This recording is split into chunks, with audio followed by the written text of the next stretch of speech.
ایک مہر بند خط مسلمانوں کے خلیفہ امیر المومنین یزید ابن معاویہ کی طرف سے والی کوفہ نعمان ابن بشیر کے نام۔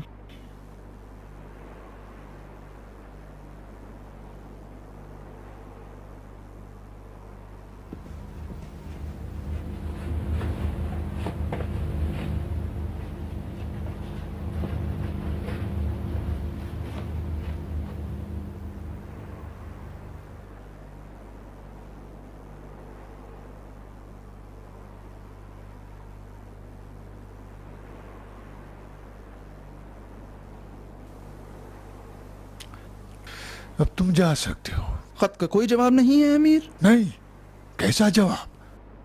خلیفہ نے لکھا ہے کہ مسلم ابن عقیل کو حسین ابن علی نے اپنا خلیفہ بنا کر کوفہ بھیجا ہے۔ محتاط رہنا، کوئی گڑبڑ نہ کر دے، ٹھیک ہے؟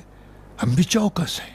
جس بیتابی سے خلیفہ نے مجھے بھیجا ہے، میں تو سمجھا کہ مسلم ابن عقیل کا کٹا سر اپنے ساتھ لے جاتا۔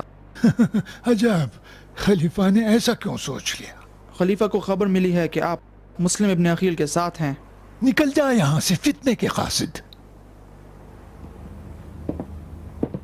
تو جو اپنے ساتھ کٹا ہوا سر لے جانے کے شوق میں آیا ہے، میں تجھے اس کا جواب دوں۔ حسین ابن علی نے یہ اچھا نہیں کیا جو خلیفۃ المسلمین یزید ابن معاویہ کی بیعت کو ٹھکرا کر مکہ چلے گئے اور عراق والوں کی دعوت پر اپنا سفیر کوفہ بھیج دیا۔ لیکن میں نعمان ابن بشیر، ایک مسلمان، ایک شتر سوار سے زیادہ نہیں۔ بتاؤ کیسے میں ایک مسلمان ہوتے ہوئے اس پر تلوار چلاؤں جو پیغمبر کا نور نظر تھا؟ بتاؤ کیسے؟ ہاں، وہ بھی کوفے میں جہاں 1000 قسم کے مفتی موجود ہوں۔ آج کہہ دیں گے کہ یزید کی بیعت کرنا حرام ہے، اور کل فتویٰ دے دیں گے کہ حسین سے جنگ حلال ہے۔ ایک طرف تو حسین کو کوفہ آنے کی دعوت دیتے ہیں، اور پھر دوسری طرف یزید کو لکھتے ہیں کہ والی کوفہ حسین کے سفیر سے اچھا سلوک کرتا ہے۔ خدا بچائے ان 1000 رنگ بدلنے والے لوگوں سے۔ لیکن میں نعمان ابن بشیر حاکم کوفہ اس کوشش میں ہوں کہ یزید اور حسین کے اختلاف کو صلح اور مصالحت سے تمام کر دوں، نہ جنگ و جدال سے۔ اور تم میرے اس پیغام کو بغیر کسی رد و بدل کے خلیفہ تک پہنچا دو۔ جاؤ۔ جو حکم۔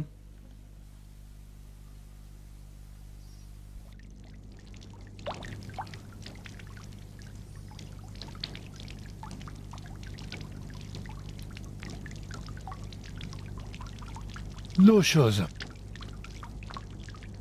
دیکھو کیا لکھا ہے۔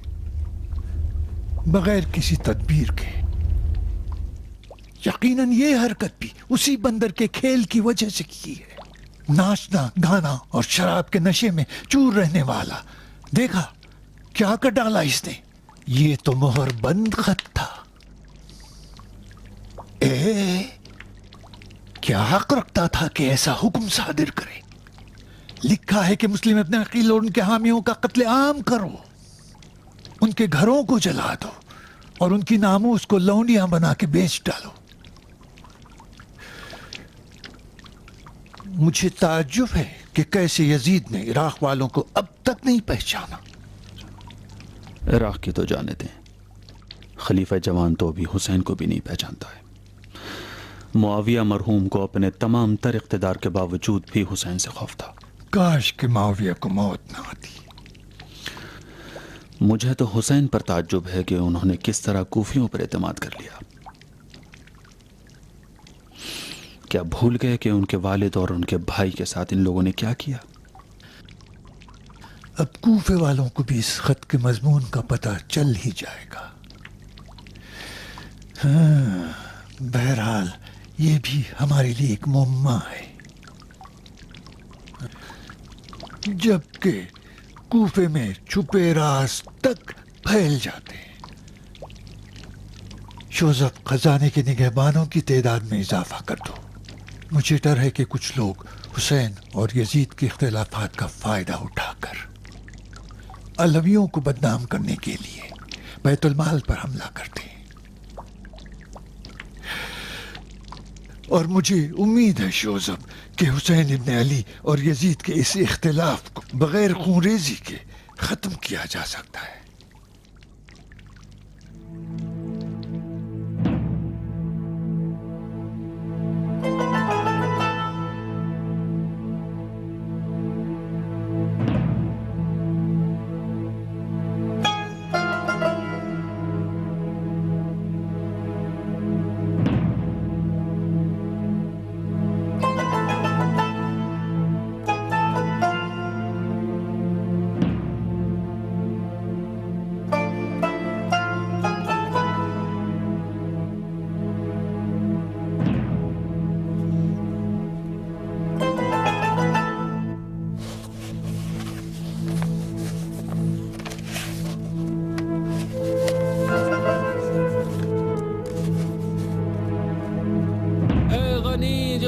مصطفیٰ پہ چلے، اے ذہین جو مرتضیٰ علی سے پلے، تیرا امن برقرار، تیری عدالت پائیدار، اے سوئے ہوئے شیر صاحب درہم و دینار، اے شوذب خزانہ دار. تمہارے سکے مردہ سے زندہ کو نکالنے والے ہیں کہ حدیث ہے سید المرسلین صلی اللہ علیہ وآلہ سے، الفقر موت الاکبر، کہ فقر ایک بڑی موت کا نام ہے. میں عتیق ابن عقیق حلبی شام کا ایک بدبخت اور آوارہ، کوفے میں بھٹکتے ہوئے میری آواز پہنچ گئی ہے ان شیخوں تک کہ جن کے ماتھے پر سجدے کے نشان ہیں اور واجبات سے زیادہ مستحبات کو ترجیح دیتے ہیں. وہ شہر کہ جس کے مفتیوں کے باطن کی خرابی اظہر من الشمس فی اوسط السماء ہے. مفتی اگر ایسا ہو تو مقلد ہو جائیں گے اسیر درہم و دینار، دھڑا دھڑ جعلی حدیث نبوی بناتے ہیں، جیسے کہ الفقر زینت المؤمن. سنا ہے کہ بیت المال مسلمین کوفہ پر قاضی عادل بیٹھا ہے جو جعلی حدیث کی شناخت میں عجیب استعداد رکھتا ہے. اچھا، لگتا ہے آپ کو کسی نے غلط پتہ دے دیا ہے جناب. گڑی ہوئی حدیثوں کو پہچاننا تو علماء کا کام ہے، میرا سروکار تو صرف حساب کتاب سے رہتا ہے.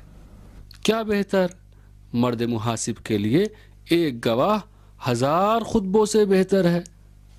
میں ایک خط کاٹا، میرا گواہ خود مجھ سے چپکا ہوا ہے. سوائے اس کٹے ہوئے ہاتھ کے کچھ نہ کہوں گا.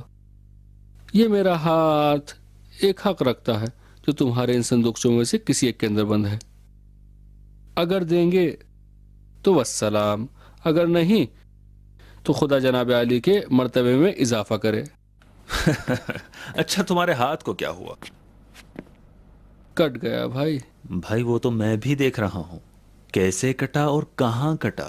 عرض کرتا ہوں، لیکن اس شرط پہ کہ آپ مجھے امان دیں اور حد جاری نہ کریں. ٹھیک ہے، تم امان میں ہو.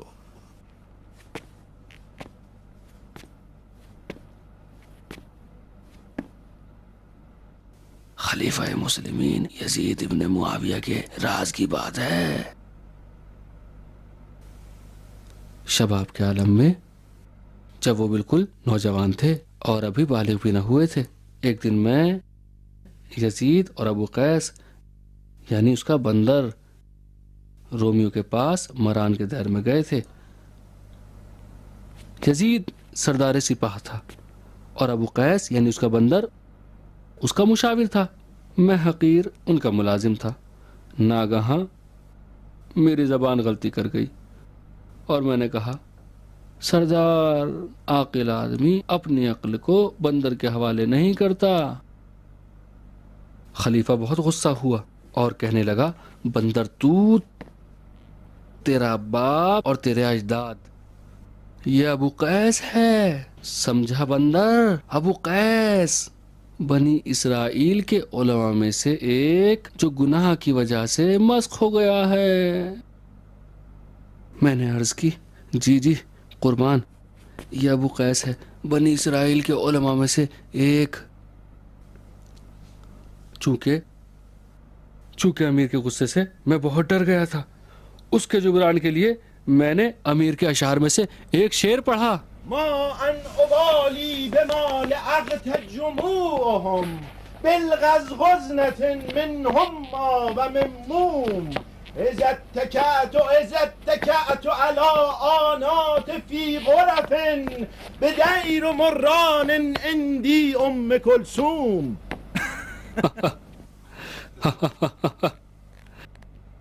خلیفہ مسکرایا اور کہا, بدبخت, آج تک میرے اشعار کو کسی نے تیری طرح نہیں پڑھا ہے. مرحبا, تیری زبان کو نہیں کاٹوں گا, لیکن ایسا انعام دوں گا کہ جب بھی میرے اشعار کو پڑھے گا میری تلوار کی قدرت کو بھی یاد کرے گا. البتہ حقیر اب معتقد ہے کہ خلیفہ اس وقت اپنی حالت طبعی سے ذرا باہر تھا, کیونکہ اس نے تھوڑی سی انگور کی شراب پی رکھی تھی. یہ کیا بکتے ہو تم؟ تمہاری زبان حد درجہ گستاخ ہو گئی ہے. معلوم ہوتا ہے اپنے دوسرے ہاتھ سے بھی تنگ آ چکے ہو. میرے بھائی, وہ بات کہ جس کے سننے کی طاقت نہیں رکھتے اسے کیوں پوچھتے ہو؟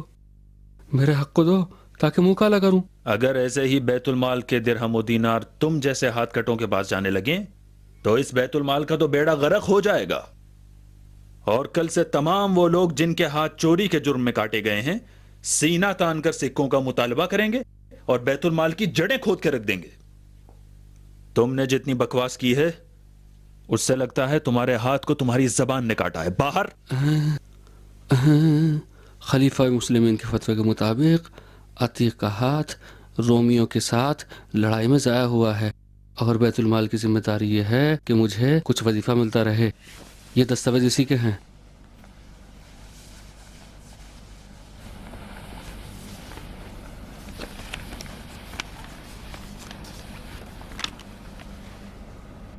اس سند کی بنا پر تمہارا وظیفہ شام کے بیت المال کے ذمے ہے, نہ کہ کوفہ کے. نکل جاؤ باہر. اسی لیے تمہاری زحمت کا سبب بنا ہوں برادر. ان کو دیکھو, ان چند کالے سکوں کا میں کیا کروں؟ انہیں تم لے لو. کیا میری بیوی حق رکھتی ہے کہ سونا پہنے یا نہیں؟ شام کے خزانہ دار کو میں اچھی طرح پہچانتا ہوں. ایک اچھا اور منصف آدمی ہے. اس کے سامنے لے جا کر اپنے حالات رکھو, تمہاری مشکل حل کرے گا. اسے اپنی حالت زار سنائی تھی, لیکن وہ مجھے کسب معاش کی وصیت کرتا ہے اور اسراف سے روکتا ہے. کلوا واشربوا ولا تسرفوا. کیسا کھانا, کون سا پینا, کون سا اسراف؟ بھائی میں اپنا درد کسے سناؤں؟ ایک ہاتھ کے ساتھ نہ بیلچے چلا سکتا ہوں نہ پھاوڑا. ان بھیڑیوں سے بھرے شہر میں چوکیداری بھی تو میرا کام نہیں ہے. مزدوری, حمالی, کتوں سے کھیلنا, بندر سے کھیلنا, ہر کام کے لیے 2 ہاتھوں کی ضرورت ہے. واللہ دی ہوئی رقم میری ضرورت کو پورا نہیں کرتی. سمجھتا تھا کہ خزانے کوفہ میں ایک ایسا مرد ہے جو علی سے پلا ہے, جس سے علی کی عدالت و انصاف کی بو آتی ہے. کہاں ہے بے مقدار وظیفہ؟ کہاں ہے بے مقدار حوالہ؟ کہاں ہے بے مقدار وظیفہ؟ لعنت ہو تجھ پر, لعنت ہو تجھ پہ عتیق, لعنت ہو تیرے باپ پر, خاک ہو تیرے سر پر, لعنت ہو تیرے باپ پر, لعنت ہو تجھ پہ, لعنت ہو تجھ پہ اور تیرے باپ پہ. اچھی مزدوری دی ہے. کیوں نہیں سمجھتا کہ کوفہ عادل کش ہے, عدالت کش ہے اور باطل پرور. اگر کوفہ عادل ہوتا تو عدالت کا سر شگاف نہ ہوتا، عادل کا سر شگاف نہ ہوتا، علی کا سر شگاف نہ ہوتا، تو عدالت کا سر شگاف نہ ہوتا، عادل کا سر شگاف نہ ہوتا، علی کا سر شگاف نہ ہوتا۔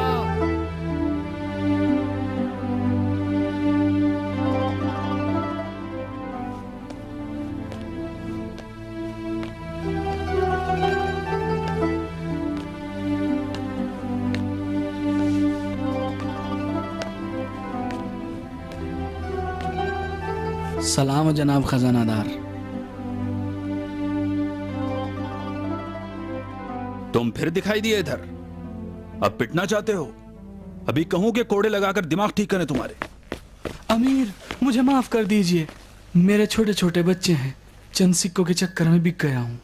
یہ خط ماریہ نصرانی نے آپ کے لیے دیا ہے تاکہ میں اسے پہنچا سکوں اور وہ مجھے کچھ پیسے دے اور میں اس سے ایک اونٹ خرید سکوں۔ کھڑے ہو، اپنا خط اٹھاؤ اور بھاگ جاؤ یہاں سے، پھر اگر ادھر دکھائی دیے تو کہوں گا ٹانگیں توڑ دیں گے تمہاری۔ امیر تمہیں علی کے کٹے سر کی قسم مجھے نا امید نہ کرنا۔ امیر میں ان پیسوں کا محتاج ہوں، اگر میں یہ خط نہ پہنچا سکا وہ مجھے پیسے نہیں دے گی۔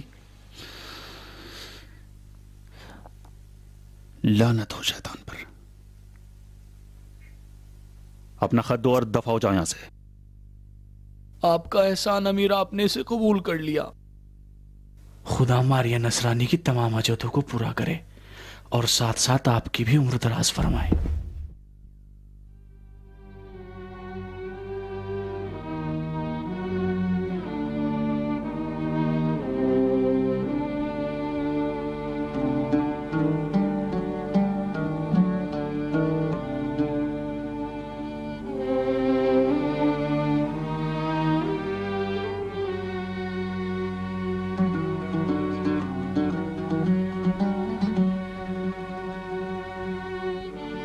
خالق عشق کے نام، معبد نشین ماریہ نصرانی کی طرف سے شوذب امین کے نام، وہ کہ جو نہ سونے کے سنہرے پن سے فریختہ ہوتا ہے، نہ کسی حسین کی آبروئیں اس کو اپنی طرف موڑ سکتی ہیں، وہ کہ جو نصرانیوں کی اصطلاح میں تارک دنیا اور زاہد کہلاتا ہے۔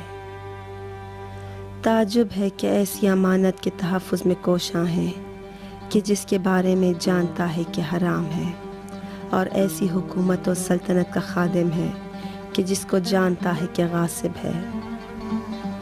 شوذب، یہ خط میں اپنے اختیار سے نہیں لکھ رہی ہوں، چونکہ میری عقل مغلوب ہے اور میرا مشتاق دل غالب انجام سے بے خبر۔ ایک نصرانی لڑکی کا عشق ایک مسلمان سے، وادی عشق میں مجوسی، عیسائی اور مسلمان معنی نہیں رکھتے۔ معبد کی اصطلاح میں عشق بھی شیطان کی جال ہے، ایسا عشق جو مجھ پر ممنوع اور حرام ہے۔ طلب عشق میں مجھ سے جتنا ہو سکا میں نے کوشش کی، یہ راز معبد نشینوں پر کھل چکا ہے، جس کی وجہ سے وہ چاہتے ہیں کہ مجھے عشق کے جرم میں سزا دے۔ خوش نصیب ہیں وہ فرشتے کہ جن کی ملکوت اعلیٰ تک رسائی ہے، خوش نصیب ہیں وہ تشنگان عدالت جو ان قریب سیراب کیے جائیں گے، خوش نصیب ہیں وہ پاک دل رکھنے والے جو خدا کو دیکھیں گے، خوش نصیب ہیں وہ صلح کرنے والے جو خدا کے بیٹے کہے جائیں گے، خوش نصیب ہیں عدالت کے لیے زحمتیں اٹھانے والے چونکہ ملکوت آسماں پر ان کی حکومت ہے۔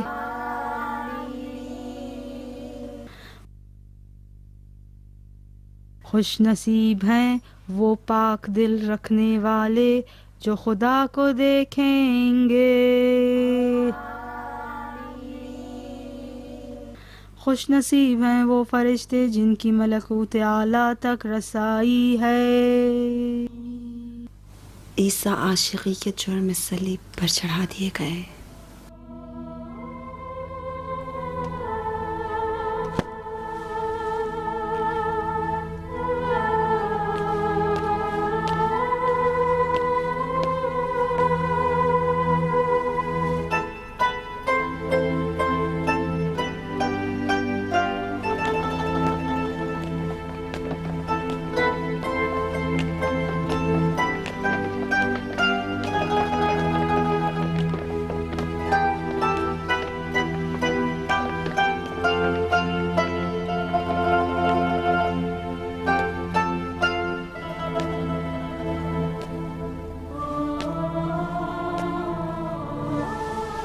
خوشحال ہیں وہ لوگ کہ جو محزون ہیں کیونکہ وہ مسرور ہو جائیں گے.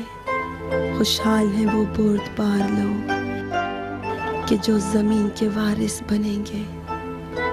خوش نصیب ہیں رحم و کرم کرنے والے کیونکہ ان پر رحمت نازل ہوگی. سمجھا کرو کہ دیر ہمارے لیے اتنا ہی محترم ہے جتنا تمہارے لیے مسجد. میرا مقصد دیر کی توہین نہیں ہے، میں صرف ماریا سے ملنا چاہتا ہوں. ماریا تم سے نہیں مل سکتی. کیوں؟ حرام ہے، حرام. میں اس سے عشق و عاشقی کرنے یا بلا وجہ نہیں آیا ہوں. اچھا، تمہارے خیال میں کیا یہ معاشقے کی جگہ ہے کہ مجھ پر اصرار کرتے ہو؟ تم ہو ہیلن اپنے سارے آنسو دل کی ٹھنڈک کے لیے بہا چکی، مگر آتش قلب بجھ نہیں رہی. اٹھو ماریا، انتظار کی گھڑیاں تمام ہو چکی، شوزب آیا ہے. یہ خواب شیریں مدتوں سے میں نے دیکھا ہے اور اس کی آمد کی خبر تم ہمیشہ دیتی رہی ہو ہیلن. نہ یہ خواب ہے نہ ہی تخیل. اٹھو ماریا، وہ تم سے ملنے آیا ہے، مگر سسٹر صوفیہ اسے آنے نہ دیں گی. ماریا، میں ڈرتی ہوں، مجھے ڈر لگتا ہے، وہ بڑی بد مزاج ہے. گناہ گناہ گناہ گناہ، اے روح القدس، توبہ، استغفار. ہیلن، تم باہر چلی جاؤ. جی اچھا سسٹر.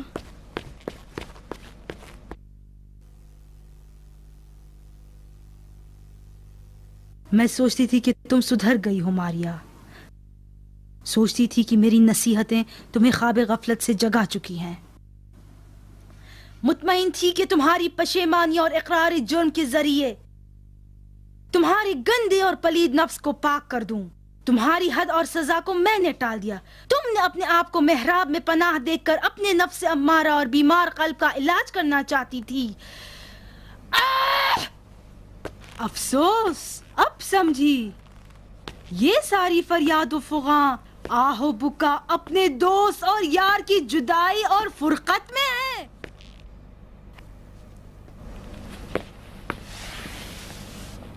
اے مریم مقدس، میری مدد کرو. ماریا، تم نے پھر اس کو خط لکھا؟ ہاں، تو اس مرد مسلمان کا دعویٰ جھوٹا نہیں ہے. ماریا، میں تم پر کچھ حق رکھتی ہوں یا نہیں؟ حق رکھتی ہو ماں. میں جب اس کوفے کے دیر میں پناہ گزیر ہوئی تو ایک بن باپ کی بچی تھی، اکیلی، بے یار و مددگار. آپ نے مجھے ماں کی ممتا سے نوازا اور ایک ماں جیسا پیار دیا. جناب عیسیٰ کی تعلیمات سے مالا مال کیا. خوشی اور غم میں تم میرے ساتھ رہی ماں. یہ میری کم ظرفی ہوگی اگر میں آپ کی زحمتوں کو بھلا دوں. تو اچھا بدلہ دیا تم نے میری زحمتوں کا. میں نے ایسی کون سی خطا کر دی ماں؟ کون سی خطا؟ تم شیطانی افکار و خیالات کے جال میں پھنس گئی ہو، یہ خطا نہیں ہے؟ تم نے 7 مہینے سے اس مقدس مقام سینٹ ماریا کوفے سے، جو عراق و عرب میں عصمت و طہارت میں مشہور ہے، اس کی قانون شکنی کی ہے. مسلسل پوشیدہ طور پر اس شخص کو خط لکھ رہی ہو جو مسلمان ہے. افسوس، اے پاک دامن ماں، مریم مقدس، یہ گناہ قابل بخشش نہیں ہے۔ تمہارے 2 جرم ہیں ماریا۔ پہلا جرم ہوس شیطانی، تم نے کسی سے عشق کیا ہے جو دیر کے قانون کے مطابق حرام ہے۔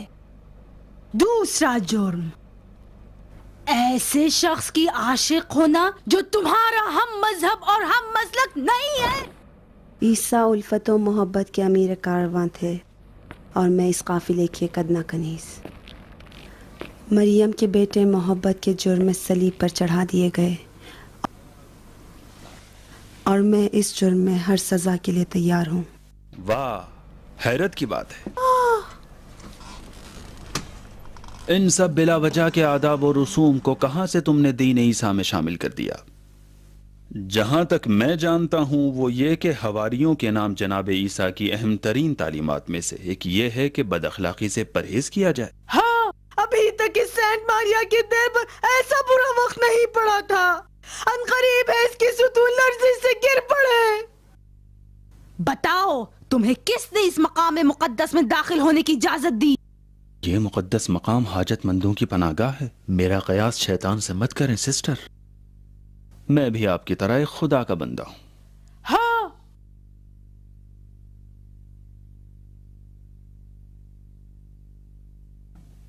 ماریا نصرانی آپ ہیں؟ جی ہاں، میں خود ہوں۔ میں نے سنا تھا کہ یہ چین و سکون اور ذکر و فکر کا مرکز ہے۔ میں آیا ہوں تاکہ چند لمحے کسی ایسے کے ساتھ سکون سے بیٹھ کر باتیں کر سکوں جو بازار دنیا سے بے خبر اپنے چشم و دل کو محراب و عشق کے حوالے کر چکی ہے۔ عشق؟ عشق؟ کون سا عشق؟ اس بچی کا ذہن اور نفس ہوا و ہوس اور خواہشات کی جانب پھنس چکا ہے۔ اس کے لیے عبادت گاہ میں جگہ نہیں ہے۔ شوزب، تم مسلمان ہو، جناب عیسیٰ کی تعلیمات نہیں جانتے۔ ہم لوگ یہاں اصلاح نفس کے لیے جمع ہوتے ہیں۔ مکتب عشق میں مجوسی، عیسائی اور مسلمان سب برابر ہیں۔ یہ اس لڑکی کا عقیدہ ہے جسے آپ نے مقید کر رکھا ہے۔ اس کی میٹھی باتوں میں نہ آؤ شوزب، یہ تمہارے مال و مقام کی لالچ میں ہے۔ کیسا مال و مقام سسٹر؟ میری پوری جائیداد 2-3 چٹائی اور ایک اونٹ ہے۔ ظاہراً ماریا نے مجھے کوفے میں آئے تعاون پر دیکھا تھا۔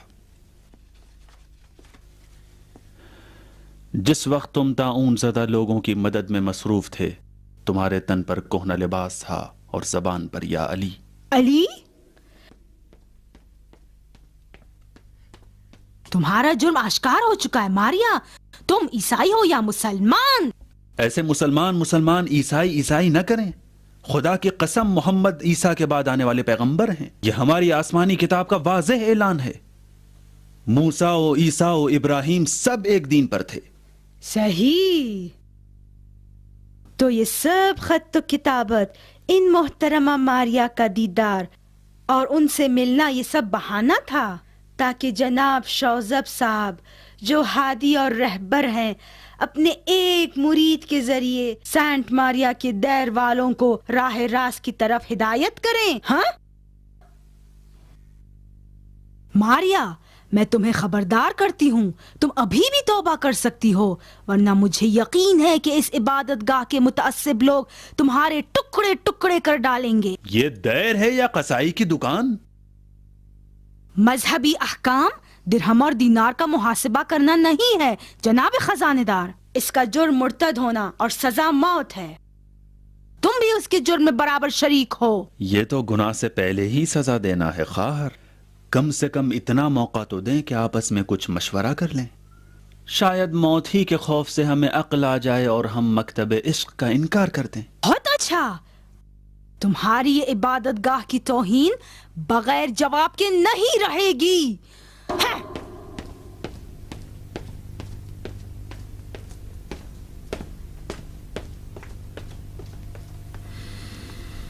اچھا تو ماریا، میں ہوں شوزب، دین و دلاوری کے دعوے داروں کے شہر کا خزانہ دار، وہ شہر جس میں ہمیشہ فتنے پلتے ہیں۔ مجھ جیسے لوگ طوفانی دریا میں موج سواری کرتے ہیں۔ 7 مہینے سے تم مجھے خط لکھ رہی ہو اور عشق کی دعوت دیتی ہو. میں بھی اگر خواہر صوفیہ کی جگہ ہوتا تو غصہ ہو جاتا، چونکہ تم رسم توڑ رہی ہو. مجھ میں ایسا کیا دیکھ لیا جس کی وجہ سے تم اپنے کو خطرے میں ڈالتی ہو؟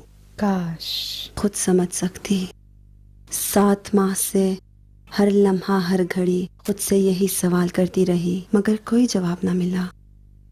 صرف اتنا جانتی ہوں کہ تم نے ایسے قلعے کو فتح کر لیا کہ جس کو خواہر صوفیہ نے برسوں کی زحمت سے بنایا. 7 مہینے پہلے جب کوفہ طاعون کی گرفت میں تھا، اس وقت میرے دین اور دل کا حصار بھی ٹوٹ گیا.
وہ تمام گھر جو طاعون سے آلودہ ہو چکے ہیں سب پر تالے ڈال دو، اور وہ گھر جو طاعون کی زد پر ہیں ان تک کافی مقدار میں تیزاب اور گندک پہنچاؤ.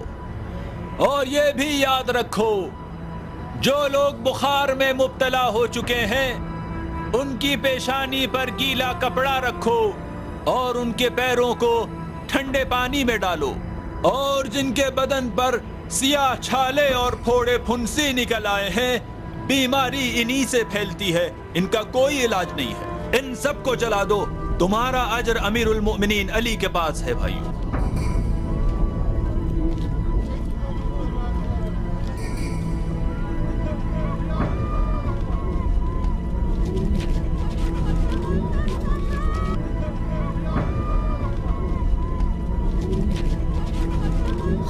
زدہ نہ ہو، موت کا ڈر دل میں نہ لاؤ، خوف زدہ نہ ہو بہنوں، خبیث اور گندی روحوں کو مقدس آیات کے ورد سے دور کر دو. مریم مقدس کے ذریعے مدد چاہو، شفا دینے والے پانی آب حیات کو تمام مریضوں کے سر پر چھڑکو، مریضوں کو شفا حاصل ہوگی، شفا حاصل ہوگی.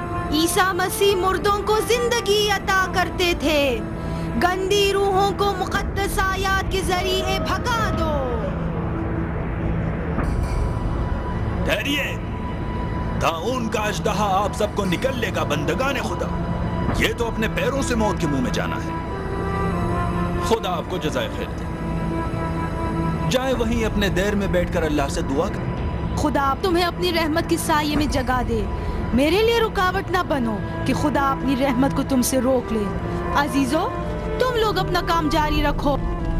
رکیں، کتنا وقت لگے گا؟ جب تک کہ روح القدس موت کو ٹال نہ دیں اور زندگی کے نغموں کو ان کے دلوں تک پہنچا نہ دیں. معجزہ عیسیٰ انسان کے محشور ہونے پر دلیل ہے. خواہر اگر ہر موت ہر حادثے پر معجزہ عیسیٰ کی امید رکھی جائے اور یہ معجزہ ہوتا رہے تو آپ کو معلوم ہے دنیا میں کیا قیامت آئے گی. انسانوں کی تعداد اس قدر بڑھ جائے گی کہ اس کے لیے دنیا کا آبودانہ کافی نہیں ہوگا. پھر انسان کو کھائے گا. اے ضدی انسان، یہ کالی موت گندی اور پلید نفوس اور خواہشات نفسانی کا بھگتنا ہے. تم جیسے لوگ روح القدس کو کیا سمجھیں گے؟ جاؤ اپنے نحس سائے کو لے کر دور ہو جاؤ. بے شک مسیحا اپنی رحمت کا سایہ بچھا کر رکھیں گے. عقل اللہ نے اس لیے دی ہے کہ اسے استعمال کرو نادان. یہ بیماری طاعون ہے جس کا کوئی علاج نہیں. یہاں عقل سے کام لینے کی ضرورت ہے. خرافات اس درد کی دوا نہیں ہے. طاعون پھیلتا ہے، نزدیک اگر ہوں گی تو مبتلا ہو جائیں گے. ہم جو ان سے نزدیک ہو رہے ہیں وہ گندھک کی بدولت ہے. یا ابھی واپس جائیں گی یا رک کر یہاں پہ اپنی جہالت کی آگ میں جلیں گی. ہیلن تم اس کو جانتی ہو؟ نہیں. دلیل کے ساتھ جسارت کر رہا ہے. معقول باتیں کر رہا ہے. یقیناً کوئی طبیب ہوگا. آج تک صوفیہ کو اس طرح عاجز نہیں دیکھا تھا.